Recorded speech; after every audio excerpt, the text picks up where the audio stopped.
오늘 우리에게 주신 하나님의 말씀 함께 보도록 하겠습니다. 열왕기상 19장 1절부터 10절까지의 말씀입니다. 아합은 엘리야가 한 모든 일과 그가 칼로 모든 예언자들을 죽인 일을 낱낱이 이세벨에게 알려주었다. 그러자 이세벨은 엘리야에게 심부름꾼을 보내어 말하였다. 내가 예언자들을 죽였으니 나도 너를 죽이겠다. 내가 내일 이맘때까지 너를 죽이지 못하면 신들에게서 천벌을 달게 받겠다. 아니 그보다 더한 재앙이라도 그대로 받겠다. 엘리야는 두려워서 급히 일어나 목숨을 살리려고 도망하여 유다의 브엘세바로 갔다. 그곳에 자기 시종을 남겨두고 자신은 홀로 광야로 들어가서 하룻길을 더 걸어 어떤 로뎀나무 아래로 가서 거기에 앉아서 죽기를 간청하며 기도하였다. 주님, 이제는 더 바랄 것이 없습니다. 나의 목숨을 거두어 주십시오. 나는 내 조상보다 조금도 나을 것이 없습니다. 그런 다음에 그는 로뎀나무 아래에 누워서 잠이 들었는데 그때 한 천사가 일어나서 먹으라고 하면서 그를 깨웠다.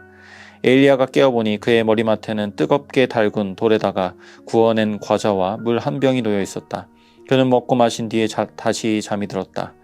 주님의 천사가 두 번째 와서 그를 깨우면서 말하였다. 일어나서 먹으라. 갈 길이 아직도 많이 남았다. 엘리야는 일어나서 먹고 마셨다. 그 음식을 먹고 힘을 얻어서 밤낮 40일 동안을 걸어 하나님의 산인 호렙산에 도착하였다. 엘리야는 거기에 있는 동굴에 이르러 거기에서 밤을 지냈다. 그때 주님께서 그에게 말씀하셨다. 엘리야야, 너는 여기에서 무엇을 하고 있느냐? 엘리야가 대답하였다. 나는 이제까지 주 만군의 하나님만 열정적으로 섬겼습니다. 그러나 이스라엘 자손은 주님과 맺은 언약을 버리고 주님의 제단을 헐었으며 주님의 예언자들을 칼로 쳐서 죽였습니다. 이제 나만 홀로 남아있는데 그들은 내 목숨마저도 없애려고 찾고 있습니다. 아멘. 앞서 엘리야는 갈멜산에서 참신이 누구인지를 드러내는 영적인 전투를 벌였습니다. 이방 선지자 850명이나 되는 거대한 무리들과 단독으로 서서 유일한 참 신이 여호와 하나님이심을 드러냈죠. 그리고는 모든 이방 선지자들을 다 죽이고 3년이 넘는 가뭄까지 그치는 이 놀라운 하나님의 역사를 경험했습니다. 자, 이 모든 일련의 일들이 이세벨에게 전해졌습니다. 그리고 이세벨이 이제 엘리야에게 사신을 보냈는데요. 그 메시지 내용이 2절입니다. 네가 예언자들을 죽였으니 나도 너를 죽이겠다. 내가 내일 이맘때까지 너를 죽이지 못하면 신들에게서 천벌을 달게 받겠다. 아니 그보다 더한 재앙이라도 그대로 받겠다. 이렇게 엘리야를 죽이겠다고 엄포를 놓습니다. 자, 엄포라는 사전적 의미를 찾아보니까 실속 없이 괜한 큰 소리로 남을 위협하다라고 되어 있었습니다. 지금 이세벨의 말은 정확히 엄포입니다. 이세벨이 엘리야를 죽이겠다는 의지를 자기가 믿던 신들까지 다 소환해서 전하는데 말만 화려하지 사실은 다 실속 없는 이야기입니다. 이미 갈멜산에서 이세벨이 믿고 의지하던 우상들이 다 거짓 신입니다. 그리고 그 누구보다 이 사실은 엘리야가 제일 잘 알죠. 놀라운 건 엘리야가 이 실속 없는 엄포에 겁을 먹습니다. 3절에 두려워서 급히 일어나 목숨을 살리려고 도망했다. 여러분, 어떻게 사람이 하루아침에 이렇게 변할 수 있을까요? 저 갈멜산에서 엘리야는 두려움과는 거리가 멀었습니다. 자기 목숨을 아끼지 않는 것처럼 보였습니다. 그런데 지금 엘리야는 주랭랑을 치고 깊은 영적 침체로 빠져들기 시작합니다. 아마도 엘리야는 기대하는 것이 있었던 것 같습니다. 갈멜산 전투에서도 승리하고 당시 하나님의 저주로 이해되었던 이 기근도 끝나는 것을 보면서 이제 하나님의 본격적인 회복이 일어나겠구나, 축복이 시작되겠구나 라고 생각했을 겁니다. 그런데 이세벨의 반응은 여호와를 인정하는 것이기보다 내가 반드시 너를 죽이겠다, 이렇게 자신의 기대와 완전히 반대의 일들이 펼쳐지니까 엘리야가 급격히 무너지기 시작하는 것이죠. 여러분, 희망 고물이라는 말을 들어보셨을 겁니다. 고통 중에 있을 때 사람을 정말 힘들게 하는 것은 근거 없는 희망을 갖는 것입니다. 만약 깊은 고통의 심연 속에 있는 어떤 사람에게 언젠가 좋은 일이 있을 거야, 이런 말을 한다고 생각해 보시죠. 어떤 분에게는 그것이 다시금 마음을 다잡는 말이 될 수도 있습니다. 하지만 대부분의 경우 더 큰 고통이 될 것입니다. 특히 여러 번 좌절을 맛본 분들에게는 그렇습니다. 왜냐하면 또다시 좌절할 수도 있다, 이런 두려움이 그 내면에 있기 때문이죠. 엘리야는 슈퍼맨이 아닙니다. 성경은 그가 우리와 성정이 같은 사람이라고 했어요. 그에게 왜 두려움이 없었겠습니까? 왜 기근 중에 어려움이 없었을까요? 그 모든 어려운 감정과 시간을 감당하면서 희망을 가져보았는데 기대와 전혀 다른 상황이 찾아왔고 그러다 보니까 다잡았던 마음이 와르르 무너져 버린 것이죠. 엘리야의 본심이 점점 더 드러납니다. 살기 위해 도망쳤다고는 말했는데 그렇게 광야까지 들어가서 로덴 나무의 아래에 하나님 앞에 앉아서는 죽여달라고 청하기 시작합니다. 4절에 주님 이제는 더 바랄 것이 없습니다. 나의 목숨을 거두어 주십시오. 나는 내 조상보다 조금도 나을 것이 없습니다.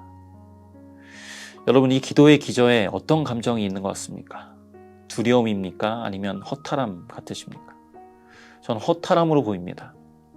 정말 살고 싶었다면 두려웠다면 도와달라고 했겠죠. 이세벨의 세력과 싸워달라고 기도했을 겁니다.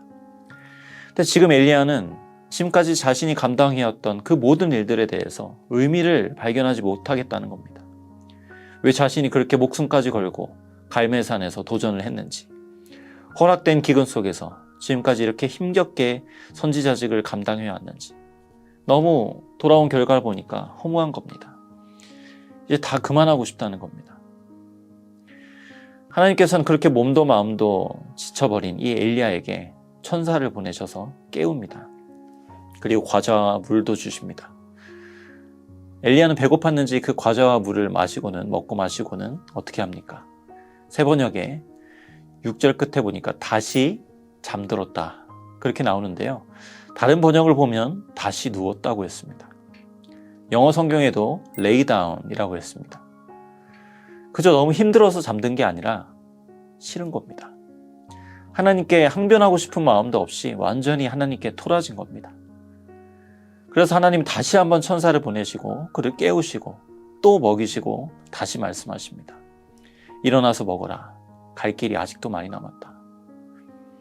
자, 이런 하나님의 만지심과 공급을 통해 힘을 얻은 엘리야가 밤낮 40일 동안을 걸어 하나님의 산인 호렙산에 도착합니다. 거기서 드디어 하나님께서 말씀을 하시죠. 9절에 엘리야야 너는 여기에서 무엇을 하고 있느냐? 엘리야야 너는 여기서 무엇을 하고 있느냐? 처음 범죄한 아담에게도 하나님이 물으셨죠. 네가 어디 있느냐? 하나님이 몰라서 물으신 게 아닙니다. 지금 왜 영적인 침체 속에 빠져 있는지를 엘리야에게 질문하신 겁니다. 여기에 엘리야의 대답을 잘 보십시오. 주님, 나는 이제까지 주 만군의 하나님만 열정적으로 섬겼습니다. 개역개정에 보면 열심히 유별하오니. 엘리야는 열심히 있었습니다. 누구보다 큰 아주 유별난 열정으로 하나님을 섬겼습니다. 근데 그 열정과 열심으로 인해 가려진 게 있었죠. 바로 하나님의 말씀입니다. 당시 시대의 특징이 있었다면 하나님의 말씀이 임하지 않았습니다. 온갖 우상 숭배가 이루어지는 그 현실 속에서 기근이 허락되었는데 성경에서 기근은 단순히 비가 그치는 것이 아닙니다. 단순한 양식의 문제가 아닙니다. 아모스서 8장 11절에 보면 주 여호와의 말씀이니라. 보라 날이 이를지라. 내가 기근을 땅에 보내리니 양식이 없어 주림이 아니며 물이 없어 가람이 아니요 여호와의 말씀을 듣지 못한 기갈이라. 갈멜산 위에서 이방신을 섬기는 자들이 춤을 췄습니다. 자해도 하고 아주 종교적인 광기로 그렇게 나아갔지만 거기에 특징이 아무 소리가 없었다고 했습니다. 엘리야 역시 불로 응답되는 엄청난 역사는 있었는데 하나님의 말씀은 거기 임하지 않았습니다. 지금 그렇게 유별난 열심으로 달려오다가 지친 엘리야와 하나님이 호렙산에서 만나고 있는 거예요. 여러분 호렙산이 어디입니까? 이스라엘 백성이 하나님의 말씀을 받았던 바로 그 상징적인 곳입니다. 지금도 하나님은 침체의 자리에 있던 엘리야를 먹이시고 만지시며 기어이 이 호렙에까지 데리고 오셔서 하나님의 말씀을 허락하고 계신 겁니다. 여러분 엘리야는 눈에 보이는 당장의 어떤 결과물이 필요했을지 모르겠습니다. 아니면 그런 조짐이라도 보이기를 바랬을 겁니다. 그러나 그보다 더 중요한 것은 끝까지 하나님의 길을 걸어갈 수 있는 우리의 영혼을 소생시키시고 의의 길로 인도하시는 그 하나님의 살아있는 말씀이 절대적으로 필요한 것이었습니다. 여러분 저는 오늘의 시대가 정말 갈멜산 전투와 같다고 생각합니다. 혼잡한 시대사조와 많은 우상과 거짓 메시지들이 진리를 위협합니다. 또 우리는 그 세상의 한복판으로 보내심을 받았는데 참 외로운 길입니다. 고되기도 하고 정말 평생 그침이 없는 영적 전투를 감당해야 하는 길입니다. 그 위협 속에서 우리는 갈멜산의 역사를 위해 기도합니다. 주님, 나를 통해 이 세상 가운데 하나님이 참 신이심을 드러내 주십시오. 내 삶의 크고 작은 문제 속에서도 하나님의 하나님 되심을, 주님의 역사하심을 나타내 주십시오. 이렇게 기도합니다. 또 기도해야 하고요. 근데 이 모든 기저에 우리에게 절실한 필요와 진정한 간구의 제목은 하나님의 말씀을 듣는 것인 줄 믿습니다. 오늘 엘리야처럼 말씀이 없는 유별난 열심만 있으면 그것은 결국 소진을 낳습니다. 갈등을 낳고 침체를 낳게 됩니다. 하지만 하나님의 말씀이 들려지고 말씀의 공급이 우리 가운데 이루어질 때에 우리는 끝까지 주어진 사명을 잘 감당할 수 있는 힘을 얻습니다. 그리고 또다시 오늘을 달려갈 목적을 발견할 수 있는 줄 믿습니다. 이 말씀의 홍수 속에 살아가고 계신 성도님들, 말씀의 지식을 넘어 살아있는 주님의 말씀이 이 호렙산에서처럼 내 영혼에 들려지고 그 말씀의 생수가 우리 영혼에 적셔져서 오늘도 맡겨진 하루를 넉넉히 감당하실 수 있기를 간절히 소원합니다.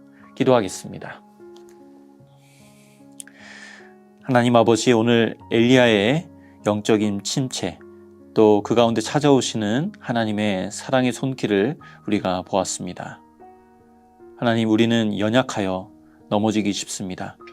유별난 열심으로 나아가다가 소진되고 또 갈등을 만나고 침체를 만나기 쉽습니다. 하나님, 다시 한번 우리의 살 길은 말씀을 향하여 가는 길임을 다시 한번 기억합니다.